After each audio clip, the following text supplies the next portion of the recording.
Welcome in to another edition of Friar Territory here on the Foul Territory Network. I'm Kyle Glaser. The Padres are set to face the Colorado Rockies in a three-game series at Coors Field. Longtime Rockies insider Patrick Lyons will be joining us shortly to preview the series. The Padres come in having lost 8 of their last 10 games. They have lost 3 consecutive series, including being swept at home by the last place Baltimore Orioles. Now they go to Colorado to face the team with the worst record in baseball. The Padres are 5-1 against the Rockies this year, including shutting them out across an entire 3-game series at Petco Park early in the season, taking 2 of 3 from the Rockies at Coors Field the last time they faced off, including a 21-0 victory that led to Rockies manager Bud Black being fired. The Padres right now are a team that is coming in trying to find themselves. Their starting pitchers have completed 5 innings just once in their last 9 games. The offense scored only 10 runs in 3 games against an Orioles pitching staff that is 25th in the majors in ERA. All in all, right now, the Padres are trying to get right so that they can finish the season on a high note and potentially catch the Dodgers for first place in the National League West. The good news is, as the Padres have struggled, so have the Dodgers, and frankly, a lot of other teams in the National League playoff field. The Padres remain in the number 5 playoff spot in the NL, and the Dodgers remain within striking distance. So, if the Padres can turn around this weekend, all will be forgotten. Now it's a matter if they can get back on track. There are a number of players who have struggled for the Padres recently. We talked about them on last week's show. Manny Machado is one. Fernando Tatis Jr. is one. Jackson Merrill's still trying to get right. He's coming off the IL. But there have been some players who have really stepped up in a big way for the Padres, and they're going to need them to continue to step up. And Ramon Laureano is foremost among them. He is the subject of this week's DraftKings Player Spotlight. Ramon Laureano has been one of the best hitters in Major League Baseball since the Padres acquired him at the trade deadline on July 31st, and frankly has given the Padres the boost they needed and really everything they could have dreamed of from their left field production. Since coming over to the Padres, Ramon Laureano is batting .322 with a .950 OPS. He has 7 home runs and 24 RBIs in 31 games. And oh, by the way, also has 3 outfield assists playing both left field and center field. Ramon Laureano really is a tremendous story, and I think it's really important people appreciate it. He comes from the Dominican Republic, where he was not a top prospect. He flew to the United States on his own dime to attend a tryout, went to Northeastern Oklahoma A&M, was drafted in the 16th round by the Astros. Never a top prospect at any point, went to a small college most people have never heard of, and was drafted on the third day of the draft. Ramon Laureano was someone that I saw when he was a prospect in the Astros system out at Lancaster. This was when the California League was in high A and Lancaster still had a team. And at the time, he was an interesting sleeper prospect who could do a little bit of everything well. You saw some hitting ability, you saw some power, you saw some speed, you did see the arm, and you saw some impressive defense. But he still wasn't a top guy. I did rank him among the California League's top 20 prospects that year, but he was in the back half of the top 20 prospects. There were still some questions about how would he perform against better competition. And the very next season, he went to Double-A and struggled. He hit sub 230 with a sub 300 on base percentage, and the Astros traded him to the A's for Brandon Bailey, a low-profile trade that not many people took notice of. And at that point, Ramon Laureano looked like a guy who might just be a career minor leaguer. As we all know, he went to Oakland and emerged as one of the most jaw-droppingly incredible defenders in baseball, making highlight reel catch after highlight reel catch, not to mention highlight reel throws left and right. He showed he could hit for average. He showed he could hit for power. There were some ups and downs, to be sure, but on the whole, he showed he was absolutely a quality major leaguer. He bounced around a little bit, went to Cleveland, went to Atlanta, was trying to find himself. What he did this year for the Orioles was reestablish himself as someone who can do everything to help a team. Again, hit for average, hit for power, run on the base pass, play good defense, and throw people out with his arm. And he hasn't slowed down since coming to Petco Park. It has been a tremendous season for Ramon Laureano, and really what has been just a career path that you have to admire. He has shown tremendous resilience throughout his entire career, both in terms of when he was an amateur who was not highly regarded, when he was a minor leaguer who was not highly regarded, and even as a big leaguer who had some initial success and then fell into some struggles and had to find his way back. He has done that in a big way, and now he is one of the key components of the Padres as they make this push to the postseason. And frankly, he has been someone who has carried the Padres offense since coming over, along with Gavin Sheets, given the struggles of Manny Machado, given the struggles of Fernando Tatis Jr., given the struggles of Luis Arias. It's fair to say that Ramon Laureano has in many ways been the biggest catalyst behind the Padres' surge really to the top of the National League West standings and back into the division title race. There is no question that he has been the most impactful player acquired by any team at the trade deadline, and the Padres hope he will continue that through the remainder of the season. This has been another edition of the DraftKings Player Spotlight. I encourage everyone to go over to DraftKings right now, check out their DK Pick 6. The NFL season just began. It is a great time to go over there and check it out. Download DraftKings Pick 6, DraftKings' easiest way to play fantasy. Enter for free and pick more or less on 6 player stats for week 1 of the NFL season. You can share your link with friends and add more cash to the bag and get bonus shots to win. Hit all 6 picks and you'll be splitting a bag that's already at $1 million or more. Download the DraftKings Pick 6 app and use code FOUL.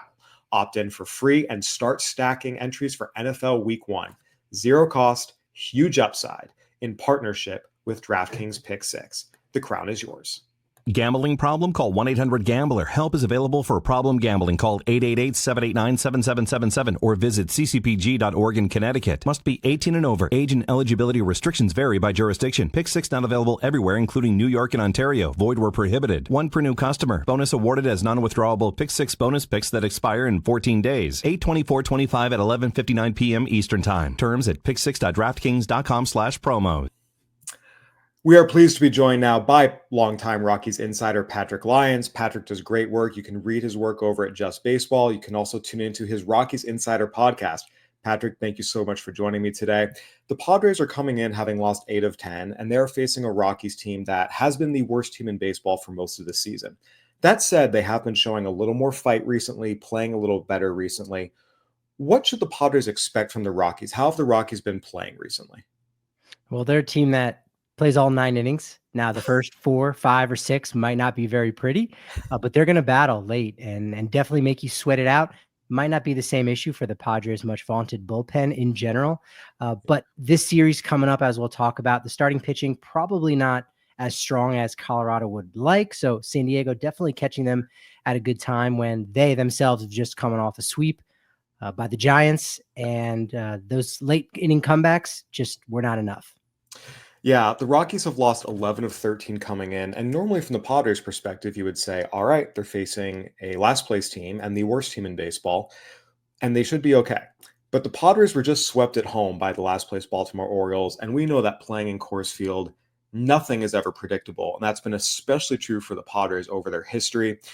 One of the biggest issues facing the Padres recently is their starting pitchers have not been able to go deep in games at all. They've had a starter complete 5 innings just once in 8 of their last 9, or once in their last 9 games, excuse me. How have the Rockies been at jumping on starting pitchers and knocking them out of the game early? Because that's the one thing the Padres cannot afford to have happen this series. They haven't really had very much luck doing that in general. Well, pitchers have definitely gone deep against the Rockies. You know, it does take them a time to warm up.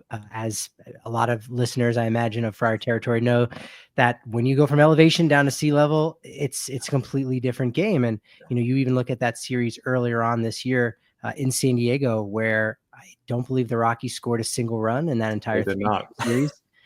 So historically, they've not played very well in San Diego. They have not hit very well at sea level and at Petco Park. So despite the struggles that the Padres are currently having right now, they're probably catching Colorado at just the right time. That is certainly something the Padres hope is true, because they have been struggling recently, really in all facets. Offense, pitching-wise, even their defense, which has been so good most of the year, has scuffled a little bit recently. I do want to note that the Rockies, under interim manager Warren Schaefer, have played a little bit better. They have been a little more resilient. The Rockies got off to a 13-57 start. They were on pace to not only set a new record for losses in a season, they were on pace to obliterate it. We were looking at probably the worst team of all time.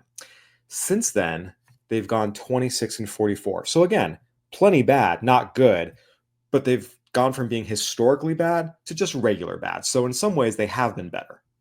And they've really cut down, despite this recent play of their last 13 games.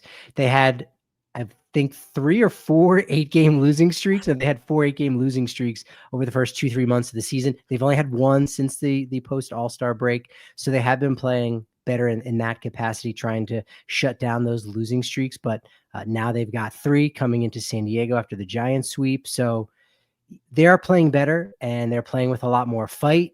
But that being said, it's still, at best a 100 loss team versus what we saw at the beginning of the season, a 122 loss team. No question about it. The Padres are 5-1 against the Rockies this season. As you mentioned, they swept them at Petco Park and held them scoreless the entire weekend. It was really an incredible feat. And of course, they went to Coors Field, won 2 out of 3 against the Rockies, including beating them 21-0 in the middle game of that set. Manager Bud Black was fired shortly after. The Rockies were able to take the final game of the series, but the Padres have had the Rockies number this year. How much do you think that is going to play a part in this series, just because the Rockies are a different team now than they were early in the season? Again, these were series in April and May compared to where they are now. Yeah, it's been a little bit different for the Rockies at home. That's been a place where they typically play well. And despite the fact they've already set a franchise record for most losses at home, again, they are playing better at home. They love to play spoiler. I mean, think back to last year when, they definitely did that a little bit to the Padres. The Padres did that to the Rockies back in 2018 and in 2019. So I think, that might be something that's somewhat fresh in the memories of some of those in the franchise who've been around a little bit longer. So, this series being at Coors Field, I think, it definitely could bode well for Colorado to maybe get off the schneid after this 3-game sweep they just had. It's interesting. You mentioned too that the Rockies have been a slow starting offense, but they found ways to rally late against bullpens. And in some ways, that matches up really, really well for the Padres because their starters have been the problem and their bullpen, you trust them to keep a lead. That said, the Padres did lose Jason Adam to a ruptured quad tendon, one of their best relievers, and frankly, one of the best relievers in baseball. And this bullpen has been ridden really, really hard because of those starting pitching struggles. What do you expect to see from the Rockies offense against the Padres bullpen this weekend? Because again, I think the primary matchup is the Padres starters and if they can even complete 5 innings. But I do think it is notable that the bullpen, given the state they're in terms of fatigue and losing Jason Adam, they're a little more vulnerable than they have been throughout the course of the season. Yeah, it's very possible. One of the biggest changes I think for the Rockies in the second half is just putting the ball in play a lot more. They were striking out at a ridiculous clip to start the season, and they've actually gotten away from some of those players. Ryan McMahon in a trade, Michael Toglia down in AAA despite hitting 25 home runs last year. He was striking out at about 40% rate in the majors. So now, they've turned things over to some guys who put the ball in play a little bit more. Warming Bernabel, who's got some pop, was the National League Player of the Week, his first full week in the majors. So, they are getting a lot more. They're doing a lot more of those little things really well, keeping the defense on their toes. And that really could be something that benefits Colorado against that somewhat damaged Padres bullpen right now. Yeah, and you mentioned keeping the defense on their toes. That is notable because, once again, the Padres lost Xander Bogaerts at shortstop, and Jose Iglesias and Mason McCoy are good defenders over there. But in general, they've been a little more sloppy defensively than they have been most of the season. We've seen Jake Cronenworth make a few errors. So the fact that this isn't the same Rockies team we saw in April and May, they're making more contact, putting more balls in play, putting some pressure on defenses, coming back late against bullpens. It definitely is a series for the Padres where, again, I'm not going to say it's a scary series, but they are in a place right now that they cannot assume that, oh, we'll be fine, we'll take care of business against these lesser teams, because they haven't been. They've lost 3 straight series, including a road series to the Minnesota Twins. And as we mentioned before, getting swept at home by the Orioles. Patrick, we focused a lot on the state of the Padres pitching because at the end of the day, this is a team that is going to be led by its pitching, both its starters and its bullpen.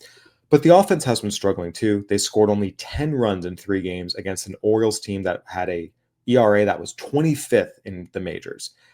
The Rockies are a worse pitching staff. They are in Coors Field. So realistically, you expect a lot of runs to be scored. What is the state of the Rockies staff right now, starting with their starting pitcher, Kyle Freeland, on Friday, who last we saw was yelling at Rafael Devers and started a benches clearing incident? That's right. Yeah. Second start in 4 days, but not really when you don't record it out and you throw 8 pitches after getting ejected. So, Kyle Freeland has been their best starter, bar none, I believe, of all their starters with at least 7 outings as a starting pitcher. He's the only one with an ERA below 6. And even still, with a 5 ERA, not great, but he's a guy with 11 quality starts. So, maybe about half of his outings, he's able to go 6, keep the runs down to a minimum of 3. So he does give the Rockies probably the best chance to win in this series before going over to McCade Brown, who's still trying to establish himself. Hasn't quite had as much luck just yet. And then Tanner Gordon, who's been the Dragon Slayer 2.0 because he handed Shohei Ohtani his first loss in 2 years. He sank Hunter Brown, and then this past Sunday was able to help the Rockies navigate a win against Matthew Boyd. So he definitely has that going for him in the finale. Yeah, from the Padres' perspective, Nick Pivetta will be going in the opener, and Nick Pivetta has been the Padres' one reliable starting pitcher, not just during the stretch, but over the course of the season. So I do think that will be a very interesting matchup, Nick Pivetta versus Kyle Freeland. Saturday for the Padres, it's TBD. They have gone with a bullpen game in that spot. They've called up Randy Vasquez and JP Sears and the like. There's also a chance Michael King gets activated off the IL. The Padres have been a little cagey about when exactly he'll come back. And then in the finale, the Padres will turn to Dylan Cease, who has been the source of a lot of frustration and a lot of consternation. He has a 7.02 ERA in his last 4 starts, and now he's going to start a game in Coors Field. So it'll be interesting, too, because you mentioned Kyle Freeland's been the Rockies' best starter. Tanner Gordon's been a bit of a dragon slayer. Nick Pivetta has been great for the Padres, but Saturday is a huge question mark, depending on what they choose to do. And frankly, at this point, Dylan Cease on Sunday is a huge question mark as well. Yeah, that'll be the interesting thing to see how Mike Schilt ends up navigating that rotation just a little bit. It's the Rockies can be a trap series. It doesn't feel like that right now with how poorly the Rockies have been playing over the past couple weeks, but No. they have done that to teams in the past. The Cardinals and Twins, when they were still figuring out if they were going to be contenders going into the deadline, lost series to the Rockies at home.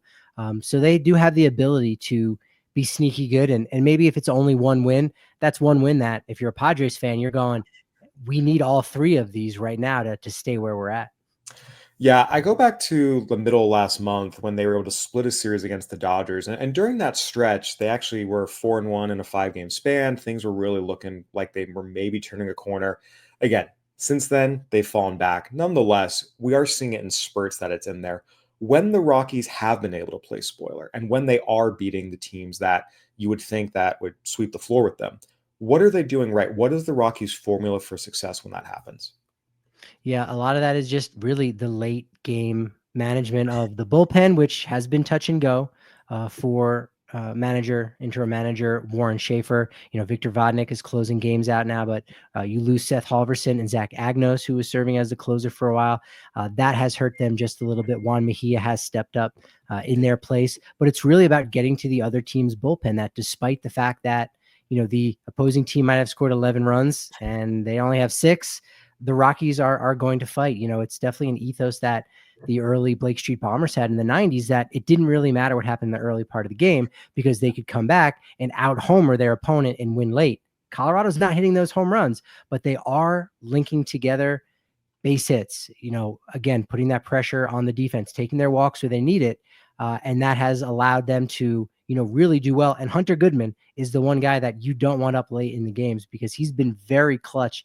It seems like, anytime it's the 7th inning or later. In fact, I believe that was a stat where he was tied with Ohtani and Judge for most home runs 7th inning or later. And then he goes and does it once again on Thursday night. So that's kind of been their recipe for success when they have been able to pull out a victory.